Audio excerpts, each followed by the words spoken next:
율리아나와 프란치스칸 책 읽기. 제속 프란치스칸 성인전 1. 첫 제속 프란치스칸 루케치오와 보나돈나 부부. 우영성 안토니오 OFM 역금. 한국 제속 프란치스코회 출판부. 프란치스코와의 만남. 며칠 동안 이 문제와 씨름하면서 보내던 1212년 어느 날, 루케치오는 마음이 좀 울적해진 가운데 어느 상점 앞을 지나가는데 사람들이 흥분된 어조로 수군대는 소리를 들었다. 그 소리 가운데 아시시의 프란치스코라는 이름이 갑자기 자신의 귀에 와서 울려대기 시작했다.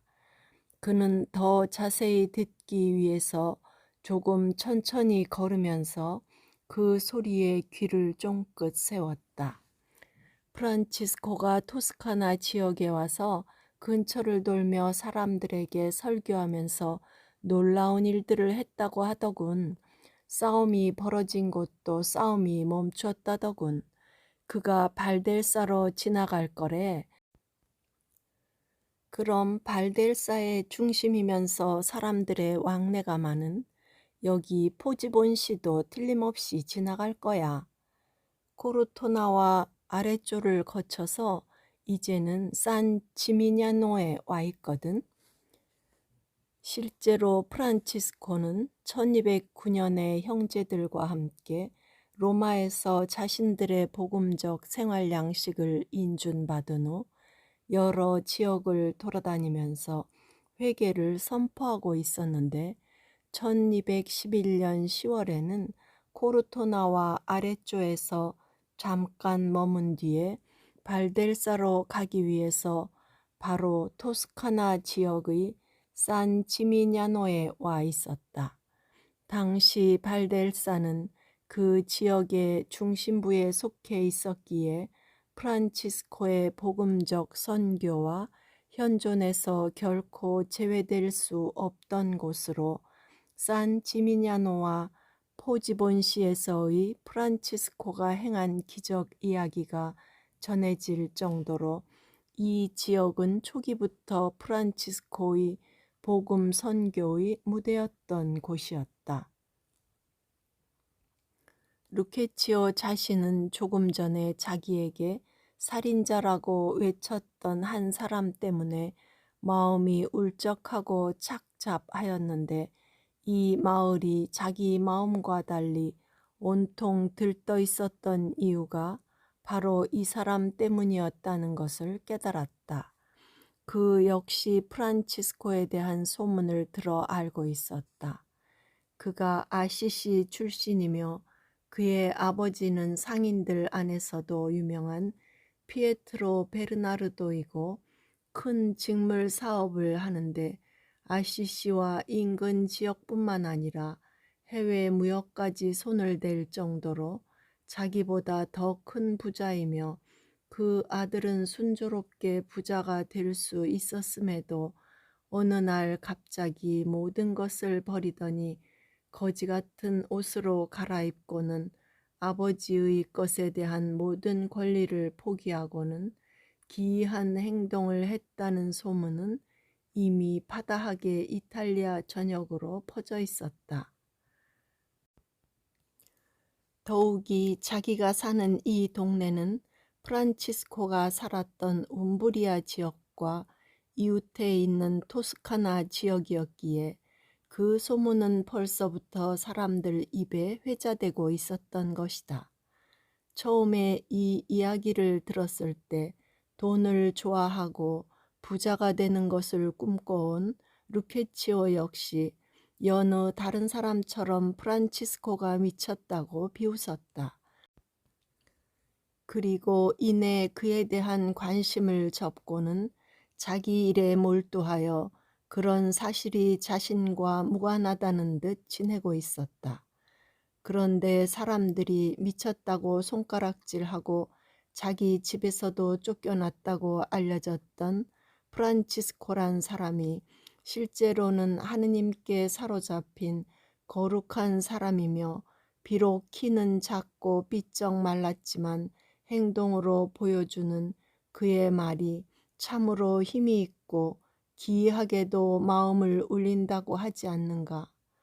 그리고 교황님조차도 그를 인정했다는 소문과 함께 그가 가는 곳마다 수많은 사람이 그의 말을 들으려고 구름처럼 모여들었고 반시일 내에 그 지역의 면모가 일신되었고 그 전에 있었던 불미스러운 일들이 치워지며 그 지역에 있었던 황폐함은 사라지고 손길이 닿지 않았던 들에서는 농작물이 쑥쑥 자랐으며 또한 돌보지 않던 포도나무에도 하느님의 향기로운 싹이 돋기 시작했고 감미로운 꽃들이 피어나 영예와 풍요의 열매를 함께 맺었다는 이야기와 많은 일반 평신도들 뿐만 아니라 귀족들과 성직자들마저도 그의 길을 따르기를 갈망하였다는 소식은 사람들을 놀라게 하고 있었던 터였다. 이제는 어느 누구도 그를 더 이상 비웃지 않고 경이로운 눈으로 그의 활동을 주시하고 있던 터에 바로 그 주인공이 엘사강을 가로질러 포지오 보니지오에 막 도착하고 있다는 이야기들을 듣고 있었다. 갑자기 마을에 종이 울리기 시작하였다. 맨발에 밤색 옷을 입은 형제들이 평원을 지나 마을로 들어섰다고 알리는 종이었다. 종소리를 들은 많은 이들이 거리로 쏟아져 나왔고 일부는 멀리서부터 성인을 따라서 또 일부는 성인이 지나가는 길목에서 또 일부는 성인이 통과하게 될 육중한 돌로 된 성문 쪽으로 몰려들었다. 자신의 내적인 문제로 혼란을 겪고 씨름 중이던 루케치오의 마음도 저도 몰래 덩달아 뛰기 시작하였다. 성인을 만나야 한다는 소리가 마음속에서 계속 울려나오고 있었다. 더구나 그는 그 마을의 유지였고 가끔은 마을 사람들을 대표해서 모임들을 꾸려가기도 했었기에 이토록 대단한 임무를 맞이해야 하는 것이 자기 의무라고 여겼다. 그는 서둘러 성문 쪽으로 달려갔다. 이미 거기에는 수많은 사람들이 몇몇 형제들과 함께 온 그 거지 같은 차림의 주인공을 애워싸고 있었고 마치 큰 은총을 받으려는 양 그의 옷에 손을 대려고 하는 이들, 그와 한번 말이라도 나누려는 이들, 자기 아이들에게 입맞춤이나 강복이라도 해달라고 하는 여인네들 등 수많은 사람들이 북적대고 있었다. 루케치오는 이런 혼잡한 가운데 사람들을 밀치고 나서서 천천히 그의 앞으로 다가가기 시작하였다.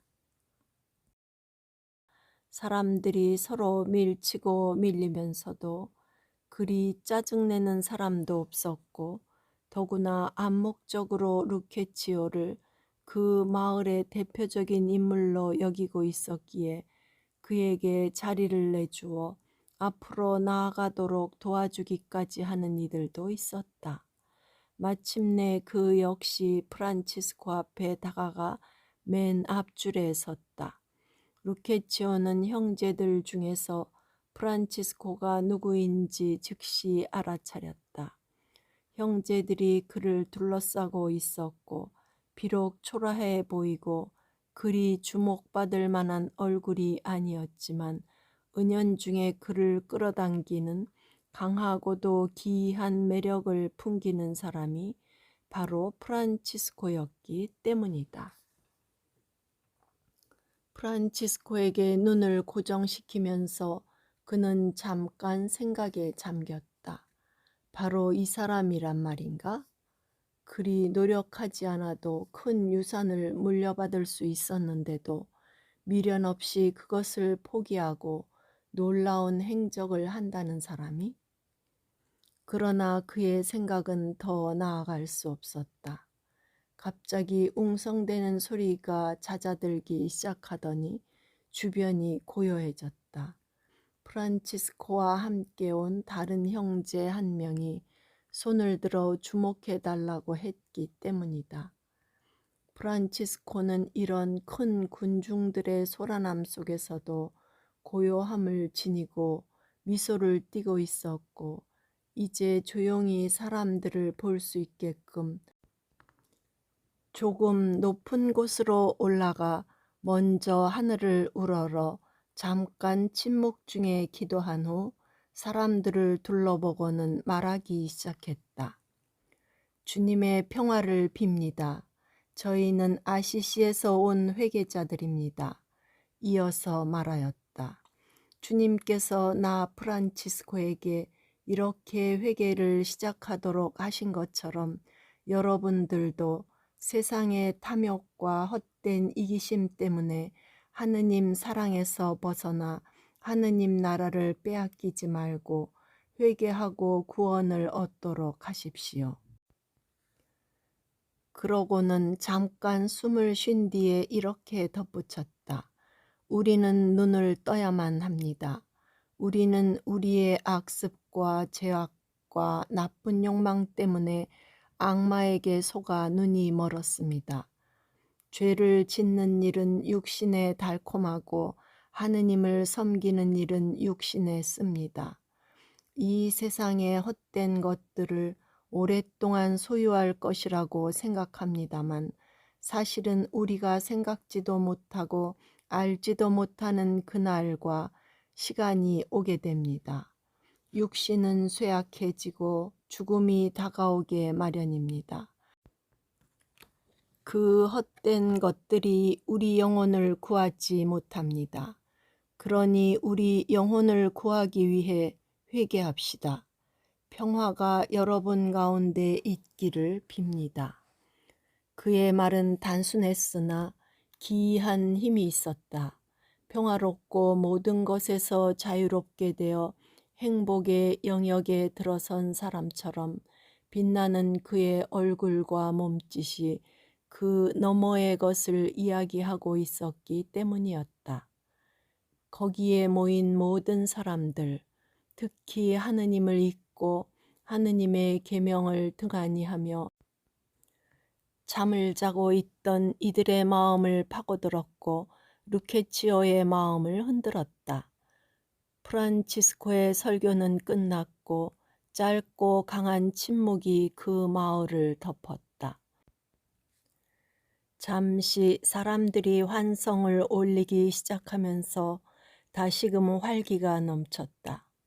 그 중에는 다른 마을에서 있었던 것처럼 영원한 영신전쟁을 치르고자 프란치스코의 길을 따르려면 어떻게 해야 하는지를 묻는 이들도 있었다.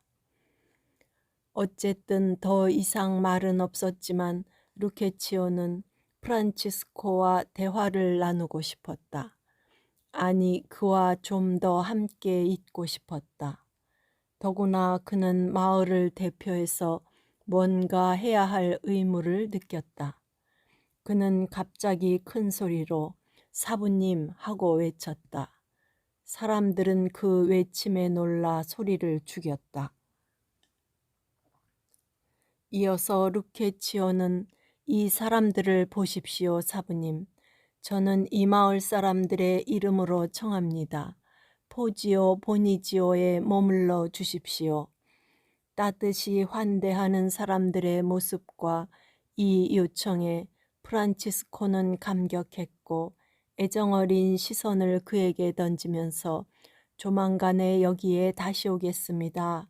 여러분 모두 회개하고 마음의 평화를 간직하시길 빕니다. 그러고는 그곳에서 애긍한 빵 한 쪽을 들고서 형제들과 함께 다시금 길을 떠났다. 프란치스코가 이곳에 나타나기 전 1211년에 또 다른 가족의 탄생이 있었으니 바바론의 귀족 가문의 어린 소녀인 아시시의 클라라가 프란치스코의 길에 동참하면서 가난한 자매들의 회가 시작되어 프란치스코의 두 번째 군대인 이 회가 탄생하였다. 그리고 그의 회개의 설교를 듣는 이들 중에 많은 이들이 그를 따르려고 했지만 아직은 세 번째 군대가 구체적인 모습을 드러내기까지는 좀 더 기다려야만 했다.